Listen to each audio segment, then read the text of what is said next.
Hi అందరికీ నమస్కారం. ఎలా ఉన్నారు? నిజంగా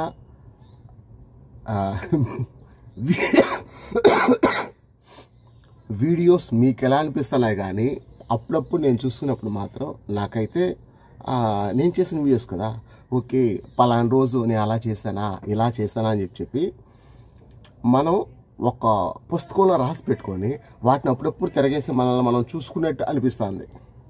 ఇప్పుడు టైం అయితే 7:15 అవుతుంది తెల్లవారితో. ఇప్పుడు బయలుదేరుతాను. చూద్దాం రోడ్డు పోయిన తర్వాత మన అనుభవాలు ఎలా ఉంటాయి అనేది. సరే బయలుదేరదామా? 7 గంటలకు వచ్చి అప్పటి నుంచి వెయిట్ చేస్తే 8:45 కాడ బాడుకు వచ్చింది. అట్లా వచ్చి రేణిగుంటలో డ్రాప్ చేసి ఇక్కడ చూసుకోవచ్చు జామ్ అని చెప్పి జామ్లో జమ్మని ఓ టీ తాగేసి ఆటో కాడికి వెళ్తాను.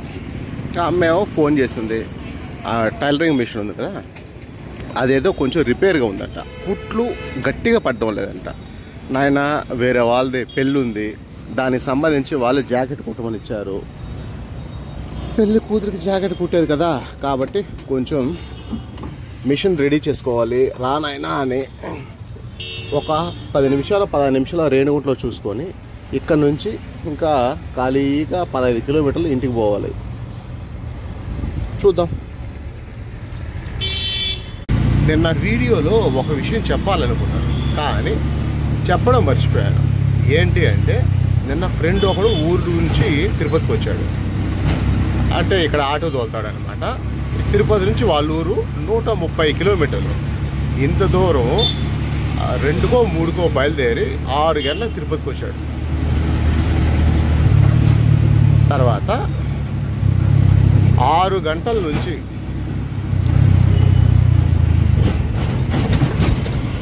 11 గంటల వరకు, 6 గంటల నుంచి 11 గంటల వరకు, అంటే మొత్తం 6, 5, 11, 5 గంటల సేపు ఒక్క బాడిగా లేదు. ఒక బాడిగ ఏదో వచ్చింది, అది కూడా మిస్ అయిపోయింది. కనీసం ఫోను రింగ్ అవ్వలేదు. ఓలా, ఉబర్, ర్యాపిడో 3 ఉన్నా సరే అస్సలు ఫోన్ రింగ్ అవ్వలేదు.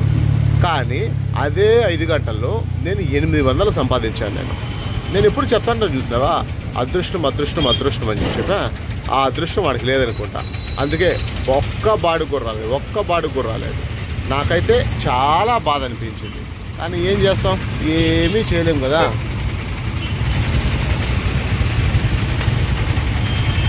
ఇంతకుముందే ఒక న్యూస్ చూశాను నేను.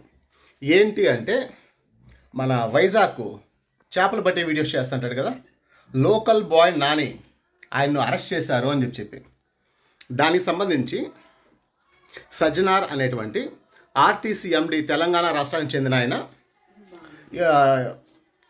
కంప్లైంట్గా తీసుకోవడానికి కొంచెం హెల్ప్ చేశాడు అని చెప్పి ఆయనే కాదు, ఇంకా భయ్యా సన్నీ యాదవ్ ఇలాంటి వాళ్ళు కొంతమంది యూట్యూబర్స్ ఉన్నారు.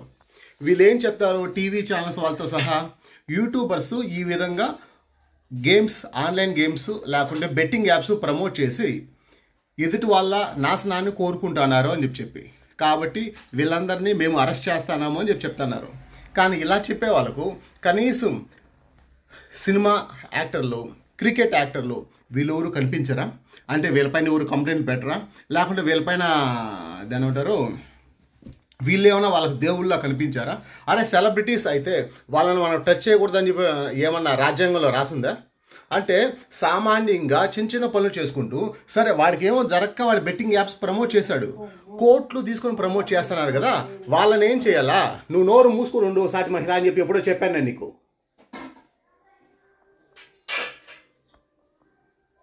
కాలు పట్టుకుంటాను ప్లీజ్. నేను అన్నం తినాల, నీ వీడియో కంటే నేను ఇప్పుడు అన్నం తినడం చాలా ఇంపార్టెంట్, అర్థమవుతుందా? అందుకే అన్నం పెట్టమన్నా. నువ్వు నోరు మూసుకొని ఉండంటే సైగ చేసి చెప్పచ్చు కదా. సైగ చేసి చెప్పలేదు నేను, నాకు దేవుడు నోరు ఇచ్చాడు కదా, నేను ఎందుకు సైగ చేయాలా? ఇప్పుడు ఎడిటింగ్లో దాన్ని తీసుకో, ఎవరు వద్దంటారా? చేసుకో. నువ్వు ఫోన్ ఆఫ్ చేయమన్నావు, నోరు ఆఫ్ చేయమన్నావా? చెప్పలా కదా, చెప్పుంటే నేను కొంచెం సౌండ్ తగ్గించి పెట్టేసి ఉంటా. సరే సారీ, చెప్పిన దాంట్లో నాదే పొరపాటు. ఓకే ఇప్పుడు ఈ సినిమా స్టార్లు లేకుంటే క్రికెట్ స్టార్లు వీళ్ళందరికీ జైలు అవసరం లేదా? అంటే వీళ్ళు మాత్రం చేస్తే రైటా? సామాన్యుడు కూలి పని చేసుకునేవాడు వాడి బతుకు వాడికి గిట్టుబాటు కాకుండా వాడేదో ఒక గేమ్ను ప్రమోట్ చేసుకున్నాము, ఒక 5,000 సంపాదించుకుంటాము అని అనుకోవడం, అంటే ఇది మాత్రం తప్పైపోయింది. ఇలా చేసే వాళ్ళపైన కఠినమైన శిక్షలు ఉంటాయి. కఠినంగా వీళ్ళని తీసుకుని బొక్కలేస్తాము అని చెప్పేటువంటి అధికారులు ఈ పెద్ద పెద్ద వాళ్ళపైన ఎందుకు చేయరు? నిజాలు నాకు తెలియదు, నాకు కొంచెం బాధ అనిపించింది, అందుకే మీకు చెప్తాను నేను. టైం అయితే 3:55 అవుతుంది. ఇది 2వ టీయో 3వ టీయో. తెల్లారితో ఇంటికి పోయినప్పుడు అదే మిషన్ తీసుకుపోయిందని రెడీ చేయించుకొని రావాలన్నాను కదా, అప్పుడు వెళ్ళినప్పుడు మాత్రమే ఇంట్లో కొంచెం అన్నం తిన్నా. ఆ తర్వాత ఏం తినే పని చేయలేదు. ఓపిక అప్పటి నుంచి టీలు మాత్రమే తాగుతాను. ఏం చేద్దాం, నాకు ఎందుకు ఈరోజు అన్నం తినాలనిపించలేదు. బండి బాడ కూడా 500 కట్టాను, ఇంకా అకౌంట్లో అయితే 300 ఉన్నాయి. కానీ అస్సలు తినాలని మాత్రం అనిపించలేదు. ఎందుకు ఏంటో నాకు కూడా తెలియదు. ఎందుకో బ్రెయిన్ అంతా బాగా డిస్టర్బెన్స్గా ఉంది. ఊరికి బూతులు వచ్చేస్తున్నాయి. కానీ బైబిల్ ఏం చెప్తుంది? బూతులు మాట్లాడడం పాపం అంటుంది. ఎక్కడో డిస్టర్బ్ అయింది, దానివల్ల విపరీతమైన కోపం. ఏమైందో మాత్రం అస్సలు తెలియదు. అట్లా తిరిగి ఒక 500 సంపాదించి బండి బాడి కట్టేసాను. 400 ఉంది, గ్యాస్కి ఇప్పుడు సరిపోతుంది. అది ఇవాళ విషయం. నాకు ఒక రకమైన బాధలు వస్తాయి. ఏమనిపిస్తుందంటే ఇప్పుడు కొత్తగా మనం మగవాళ్ళతో ఫ్రెండ్షిప్ చేసేది వద్దు, ఆడవాళ్ళతో ఫ్రెండ్షిప్ చేద్దామని అనిపిస్తాను. ఏంటి మీరేదో తేడాగా ఫీల్ అవుతున్నారు కదా? నిజమే, మీరు అనుకునేది కాదు, నేను చెప్పేది నిజం. ఏంటి అంటే ఊళ్ళల్లో 2 ఆడవాళ్ళు ఉంటారు. ఒకదానికి పాస్ వస్తే రెండో దాన్ని రారా అని పిలుస్తారు. 2 ఆడవాళ్ళు కలిసి పాసుకు పోతారు, కానీ ఒకరే పోసుకుంటారు. కానీ నాకున్నారు చూసిన ఫ్రెండ్సా, ఒరే నేను పాసుకు పోతాను రారా అంటే మేము పట్టుకుంటే బాగుండదని చెప్పి ఎట్టకారంగా మాట్లాడతాం. అరే వాళ్ళు పట్టుకోవడానికి నేను ఆడ పిలిచాను, నాకు 2 చేతులు ఉన్నాయి, నేను పట్టుకుంటాను కదా. అందుకే ఇంకటి నుంచి మొగలతో ఫ్రెండ్షిప్ కట్, అంతా ఆడవాళ్ళతోనే ఫ్రెండ్షిప్.